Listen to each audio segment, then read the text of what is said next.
Good evening, folks. Welcome to Reaching Out with Eddie, where my co-host is Q, K, Q. What up with? Oh, she's eating now, so she's not gonna come on, but she'll speak to you later. She'll come on with some comments. I don't know what it is that she's gonna talk about or what it is that she's going to do. Folks, the title of this show here is Dumbing Down, and the people that are dumbing down are us. We are dumbing down. We're not getting better. When I say we, I'm talking about we as a people. It's just so much been going on and so much been going on. I want to talk about a couple of things today. Before I get started, I want to give kudos to Tube Bell. You know, Q and I did some research, but I always said that my brother David invented the skateboard. Now he ain't gonna say nothing, but I hear you Tube Belt fans out there saying, how in the hell Tube Belt invent the skateboard? I'm finna tell you how. See, we started skating when we were young. I'm talking about, understand, we're 50s children. And so we started skating, y'all, skating on dirt road, we talking about iron skates. We talking about where you run over gravel and you fall, you gonna hurt something. Feet get skinned because we didn't wear shoes. But Tool Belt never learned how to skate. Now I should have figured then he was some kind of innovator back then, because what he did is he took a piece of wood, and wood was everywhere back then because they would tear houses down and they would just leave the wood out. And of course, when they tore a house down, they used that house for firewood because it just was rough back then. And I can tell you another thing they did not do either is that they did not pick up trash in black communities in Meridian, Mississippi. They didn't pick it up, so they burned up trash. There's always a trash pile. Always they burn it up, but cans and glass didn't burn up, and sometimes we stepped in it, and so one of us was always getting a foot cut. But anyway, I want to get back to the skateboard. Tool Belt took a 2x4, that's 2 inches by 4 inches, and he took one skate and took it apart and nailed it to the wood. And Tool Belt would skate on that one board by himself. Y'all ask him, he'll tell you. I mean, I'm talking about skate. Now, everybody in the neighborhood learned how to skate except for two people. That was Jimmy Scott, Frank, we call him Scotty, Alexander, that's Macaron brother, Alonzo Franklin, that's their brother. He never learned how to skate. And Two Belt never learned how to skate. But let me tell you what those two guys did. And that's Two Belt made him a skateboard. He took that 2x4 and probably about 2 feet long, put a skate on each end of it, and he kept up with us. And went everywhere we went, he balanced himself. He rode on one foot. Now, if you Google it, it's gonna say the skateboard was invented by surfers in California around about the 1950s or 60s. That might be true, but you understand that we weren't watching TV. We didn't know anything about surfing. Tool Belt invented the skateboard. And not just Tool Belt, but people like Tool Belt, meaning poor black folk that did not have anything and didn't want to learn it and put that skate. But I ain't never see anybody do that but David Hope. Once David started doing that, other peoples in the community started making them a skateboard like that too. Now, I ain't never made one, but I got on Tool Belt. And yes, I did fall, but I could skate now. At this day, I still can skate. And I just wanted to put that out. Said Tool Belt, kudos to Tool Belt, and a lot of people like him that were innovators and did things that never got credit for it, and other people did. I want to go on and tell y'all some things, folks. I know I talked about it in my podcast before. This time of year, I'm kind of going back and forth. This time of year, is the time for family. It's time for people to get together and do things. And it's a lot of homeless people. You see the news media portray as if the Israelis or the Israels or the Jews are being treated so atrocious. And folks, I got to tell you that they're not. You have these Western countries, this colonialism. You have these nations that are actually bullies, and they want to promote their agenda. They want to continue to control the wealth. They want to continue to control the money. Now, in the world today, the wealth is oil. So that's the reason why the U.S. is in the Middle East. And so Israel is their launching pad. I thought initially that it was about the Bible, right? And it is in a sense. They're just bamboozling you by naming it Israel. They could have gave it any name. And this it was in 1947, if I'm not mistaken, that it became a country, May 11th, 1947, or 1948. A year later, they brought them into the United Nations. Not even going good, not even anything, but they put them in there because they wanted them to have a vote, to be able to vote something down, such as it's atrocious what they're doing in Palestine. I mean, you're talking about women and children. We're talking about children are being killed, folks. And they see that it's okay. To Hamas did to the Israeli. Well, they started a war with it. Well, take your Israeli people back home. But anyway, that's not really wanted to talk about. I want to talk about spending so much money everywhere else and not doing for your own right here in America. And one of the things that they're doing is that you have so many people that are homeless and don't have. And if they take that money and address the concerns that we have in America, such as the homeless population, such as the border, and it's a crisis, it's a problem, and it needs to be resolved. But they're taking that money and sending it overseas and worried about what's going on in other nations. It's almost as if you have a dirty house. Your home is dirty. You don't clean up. Everything in your home is chaotic. But you're going to go next door to your neighbors or go to across town to somebody you don't even know and tell your house ain't clean. Let me help you clean up your house while your own house is dirty. We have a lot of problems in America, and those problems need to be addressed, and they haven't been addressed.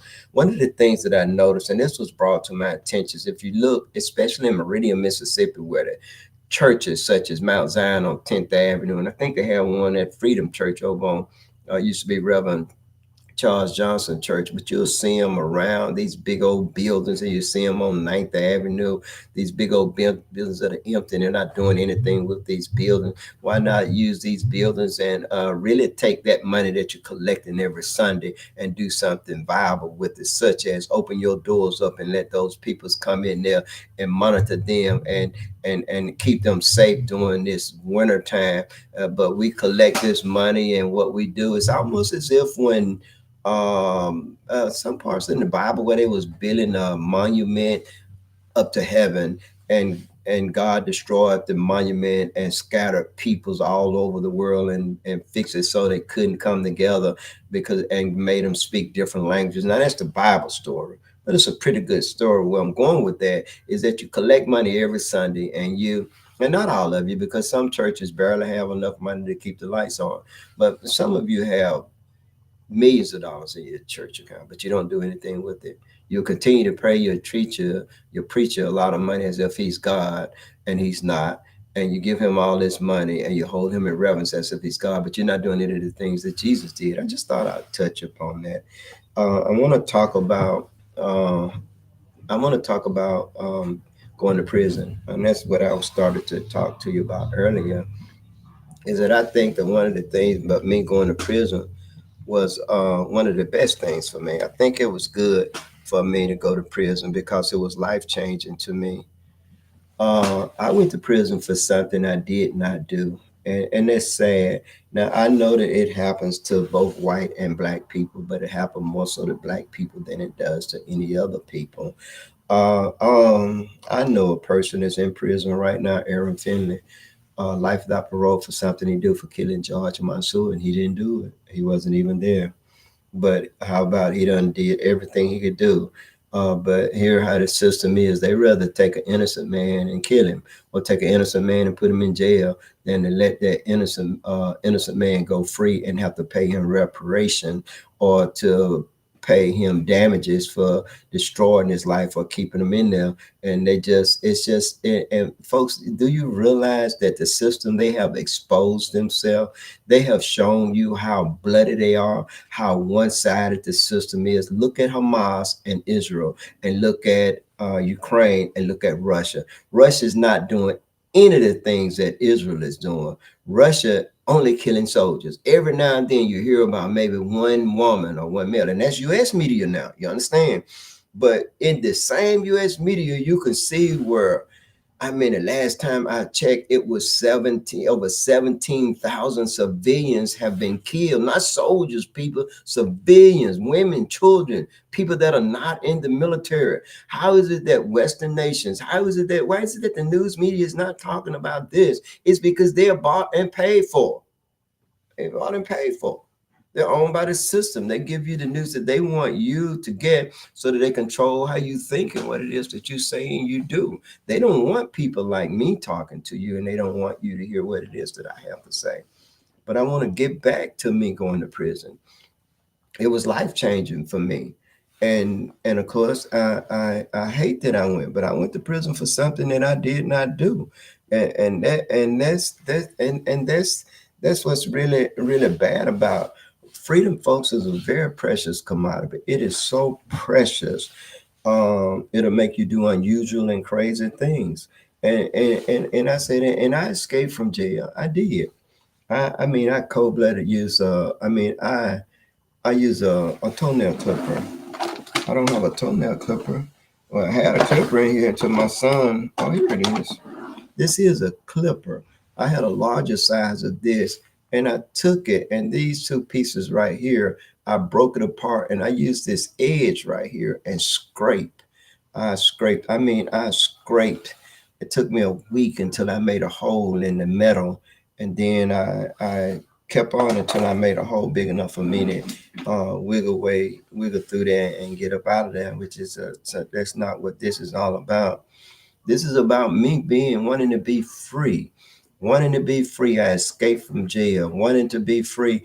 I was in the swamps of New Orleans, stepping on. I didn't care. I didn't think about snakes and alligators or anything like that. I wanted to be free. I wanted to be free. When they tell you that somebody escaped from jail and that they're extremely dangerous, yes, they are, because they want to be free. That's how precious the commodity of freedom is. And they talk about that's window dressing. People, when they talk about the Israelis, it's window dressing. They want to keep you looking at that so that you can't look at the other things that are being done or the other things that has been done. Let's talk about black people, for instance. Folks, we were brought into this country in the bow of the ship. You see the bottom of the ship. You understand there's already no air condition on the ship. You're already talking about on the ship. If you're coming across and you're coming across in the summertime, you're coming across and the temperature on the deck is probably about 100 degrees. Now imagine going below deck. Then the temperature there is probably about 130, 140 degrees. But imagine being all the way in the bottom of the ship where the temperature was anywhere from probably 120 to 150 to maybe 200 degrees Fahrenheit.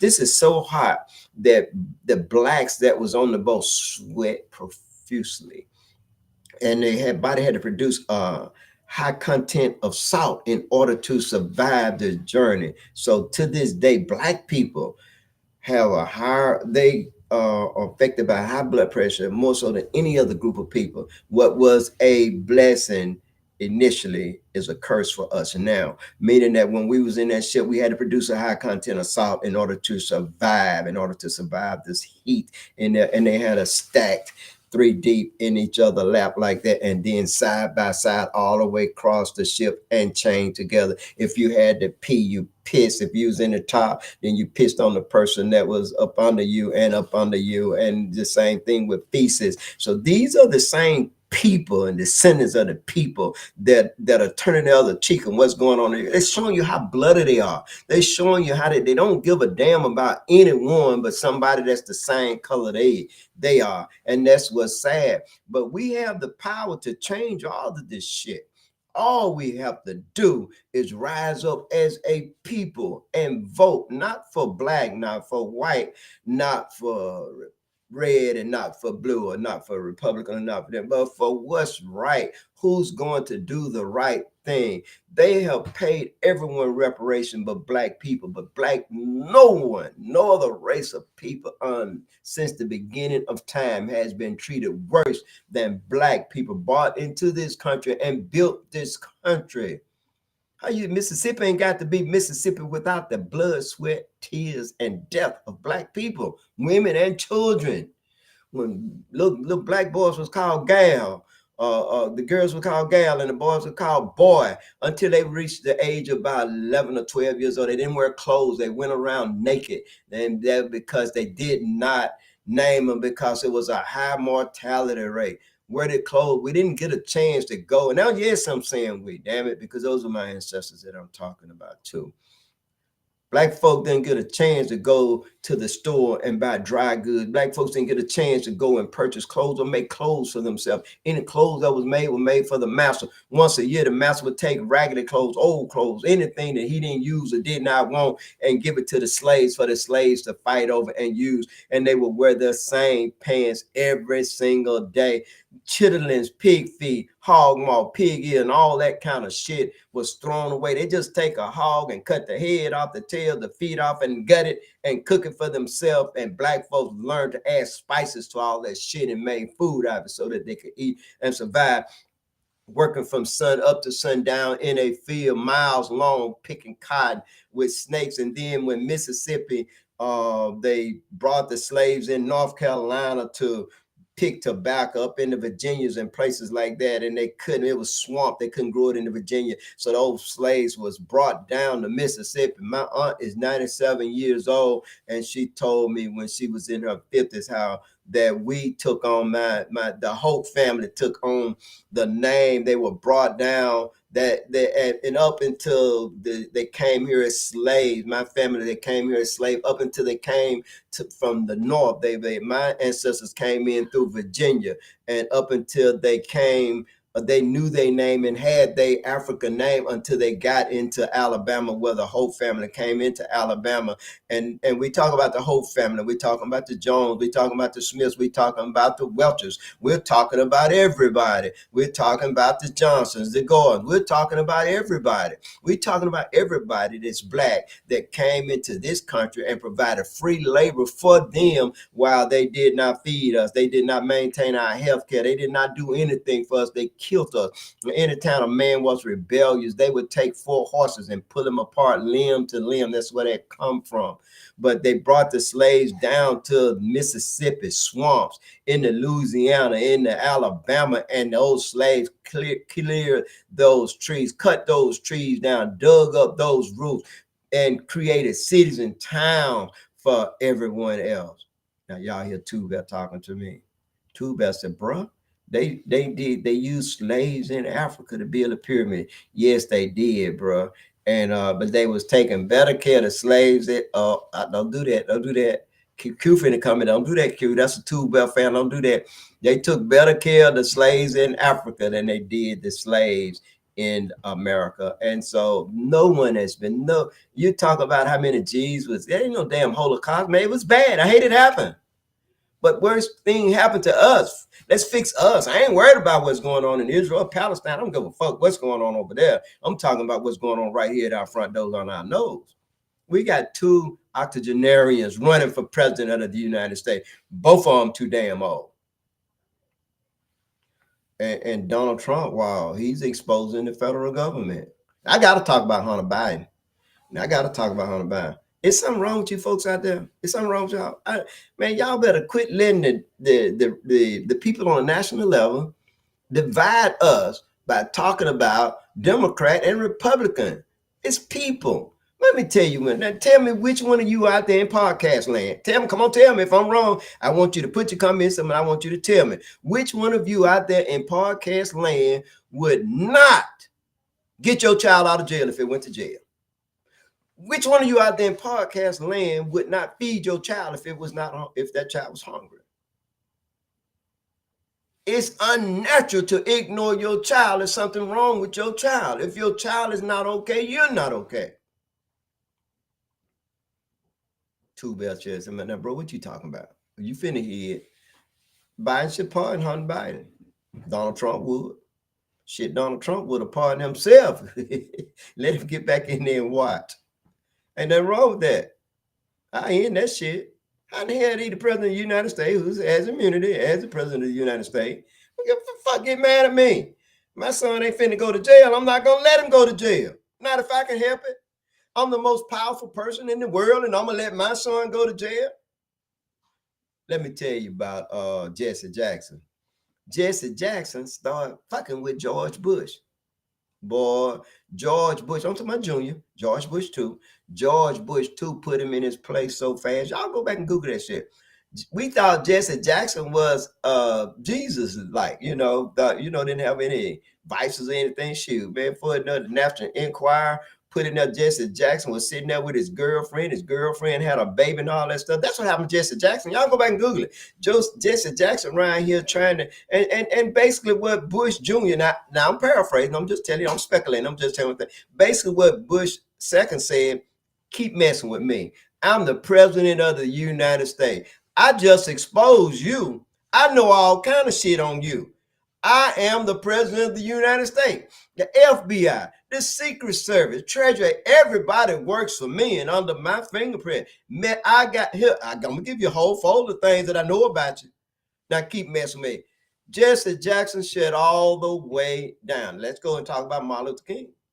Now, J. Edgar Hoover sent Coretta Scott King all the stuff Martin Luther King was doing. Yeah, Martin Luther King smoked cigarettes. He was a chain smoker. And every way he went, he had him a girlfriend. Now, J. Edgar Hoover sent that to Coretta Scott King.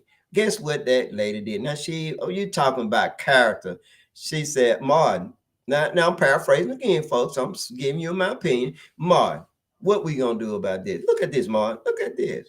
But I tell you what we're not gonna do. We're not gonna allow for J. Edgar Hoover to divide us. And so we're gonna sweep this under the rug. Now, I don't know what they went through. I don't know how they fought. I don't know. All I know is that it did not work. It did not work, folks. But guess what did work? That bullet that allegedly James Earl Ray fired and killed him while he was at the Lorraine Motel. See, so they'll get you. Even you mess with them, they'll get you. But I want to go on and talk about, I got to talk about parenting. Folks, let me tell you something. If you have a child, you should do all you can for that child. You should do everything that you can to make sure that child is okay. Because if that child ain't okay, one of the things I got to say about me, and I'll get back to my subject, is that I'm a very good parent. And what makes me such a good parent is that my dad was not in my life as much as I would have wanted him to be there. He was mostly gone, not there. Him and my mom did not make it. Did not make me love my dad any less, but I miss my dad. And when my dad died, I cried so bad. Folks, you'd have thought I was crying and I was grieving and I knew I was going to miss my dad. But the pain in my heart was from all those things that I never got. That I used to go around my dad and I used to wonder what I was going around him. I missed him. I was compensating. I was trying to get that which I never got as a child. So when we miss things as a child, we can't get it back once we become adult. But one thing that I wanted to make sure is that my children did not have that argument. And I can tell you that my brother David and myself, we're very, very good fathers. We're good fathers and we're good grandparents. And I can tell you that I never wanted my child to say, Dad, you never did this and you never did that. My dad never threw me a baseball or football or anything like that. And he might have threw me up in the air, and I don't think so. But I know that I have made sure that my children do not have that argument. I'm a hands-on parent, and I'm gonna make sure if there's just one piece of bread and I haven't eaten in days, and my child just ate the say that morning and said, Dad, can I get that? I'm gonna give it to my child because I'm gonna make sacrifices for my child and make sure my child have when I don't have. But I gotta say this to say that is that I want the best for my child. I want my child to live in a good environment, a good neighborhood. I want my child to get a good education. You understand, living in a good environment, a good neighborhood, and getting a good education transcend into getting a good job and living a good life. On the opposite, if your child live in or you live in a poor neighborhood and your child get a poor education and that child gonna have a poor out ain't gonna get a poor job and have a poor outlook in life. I want the best for me. I want the best for my child, and I want the best for you and your children out there. I don't like it when someone interfere with me and my child. I don't like it when somebody try to tell my child what to do. Hold up. Too best of bro. Sometimes they have to tell you something, and that is true. We all know good intentions, but I don't like it if you ain't got shit yourself. I don't like it if you're living off the government. I don't like it if you're uneducated. I don't like it if you hadn't done well by your own children and you want to say something to mine. You got to get permission from me to say something to my child, or you got to get permission from me. Put your hand on my child. And I'm not going to give you that permission because I don't do it. And folks, I got to talk about that because we got too much of that going on. You have a cycle of poverty. You have a cycle of low classism in so many of our neighborhoods. Well, one family hadn't done good. The next generation don't do good. The next generation, before you know it, you got two or three generations sitting around each other, smoking, getting high, doing shit, doing nothing. And this is not a good influence on anybody's children, not mine, not yours, not anyone. I don't care if you're a grandparent. Being a grandparent does not make you right. If you're a grandparent, look at your children, and your children has not done well. If you have a child in jail now, it's easy to go to jail. Doesn't mean, but if you have a child that's in jail, or you have a child that's not educated, or you have a child that doesn't have a college degree, you have a child that has all kind of drug problems. If you have a child like that, damn it, what the hell are you doing trying to tell me or anyone what to do with their child? And I mean, like, I uh, I think it's a blessing for me to be who I am and be what I am. And I'm the sum total of my mother and father and those people in the neighborhood that helped direct me on the path that I am now. I appreciate my brothers and sisters, every last one of them, because we all seen the same struggle and we all got that same love in our heart for each other and for our children and for our community. One reason why I'm still here doing what I'm doing and talking to you so that things will get better. And folks, I gotta talk about Meridian Public School. Meridian Public School is atrocious.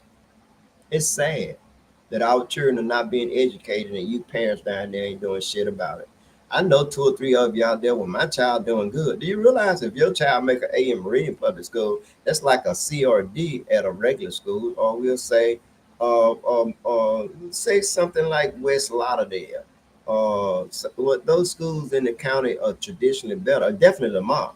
A at Meridian Public School is probably a D at Lamar. Let's just use that. That's a pretty good illustration. So my point of it is that you look at where the accreditation level for Meridian Public School, if it's a D, Amy Carter ass should be fired. If it's an F, her ass definitely should have been fired. She been there 10 years or so or more. Well, just rounded off and said 10 years. I mean, I feel Lo was talking, she would know exactly how long it was. And she been there 10 years, and in those 10 years, it's mostly been a failing school system. Do y'all folks realize that she should have been fired? So here's my suggestion. Get rid of the whole damn Meridian Public School Board of Trustee. Definitely need to get rid of the city. The attorney been there for probably not became a millionaire being the school attorney, the school board attorney. I think that's John Compton been there for what, but before him it was his father Witherspoon. His grandfather was an attorney by the name Witherspoon, and of course they passed that money on, keep it in the family. And but I said that to say this is that um, we really need to do changes in Meridian. I think you need to get rid of, you need to fire Amy Carter, and the school board need to go. So whoever running for mayor again, if y'all know gonna go to, sometime in order to get profound results, you got to do profound actions. In other words, that it's gonna take getting rid of the entire school board because ain't nobody holding anyone accountable. They basically maintain the status quo. You still got the school board to prison pipeline going on. It's just more subtle now. Instead of doing it like they was doing, what they're doing now is kicking the children out of school. A child that don't graduate in Marine, Mississippi, at MDOC, because that child gonna be out there doing stuff that they should not be doing. And before you know it, they're gonna be in jail and be in prison. So they still have this same thing going, and we definitely got to do something about it. I'm gonna let Q come on in a few minutes, and I'm gonna let her read the comments, and we'll talk about a few more things. We're gonna be closing out. Q. Uh, yeah, okay. The comments. Fred said, "Good evening, fam." What up, Fred? And then Araya said, "Hey, Uncle Fred," and Fred responded to her and said, "Hey, baby." Yeah. Hey, folks. We started a little bit late. Anything you want to talk about, Q? What are some things that's going on with you? Oh yeah, I wanted to say, I want to give my condolences to you, Q. Your granddad died yesterday, Yeah, Johnny McNeil. yeah. And I want to give my condolences to you. Is it anything that you and your family, all of the McNeil family out there, my condolences to you? Anything you want to say? I just want I just want to say, like, my grandpa, he lived his life. He done some good things. He was a very sweet man, but you know, it was always good. Man, it was always good vibes and good memories around. Him, my grandma, and the whole family. So he's gonna be missed, just like my grandma and dad. So Yeah. Anything else in the news that you want to tell us about? no, that's it. I want to say this, people. I talked about a number of things today, and I want you all to have a safe holiday. And we're going to be here next Thursday, too. And we're going to keep this podcast going because there's some things going, I want to keep this podcast going until I think that a lot of the problems that's going on, not only in the world, but especially Meridian, Mississippi, a lot of their county are solved, and also Kemper County, until all these problems in our immediate proximity to solve. We're gonna keep this thing going here.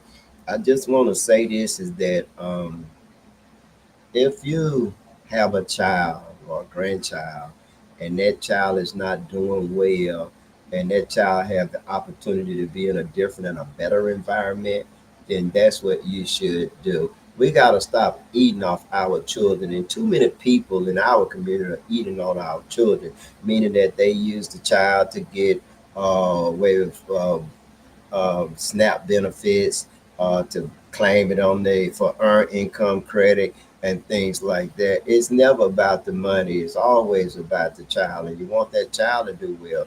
We all of us are aging and we're getting older, and we want to create good juju, good karma. And one way of doing that is doing right by our children and doing right in the community. I want to thank you guys for listening. Q, get ready to play our theme banner that's made by Rhea. Uh, Play that and all that. And so, folks, again, I want to thank you for watching and listening. And I'll see you guys next Thursday. We'll be on time next Thursday. We ran a little bit late today, but we'll be on time next Thursday. And I want to thank you again for watching. Hello, fam. Q.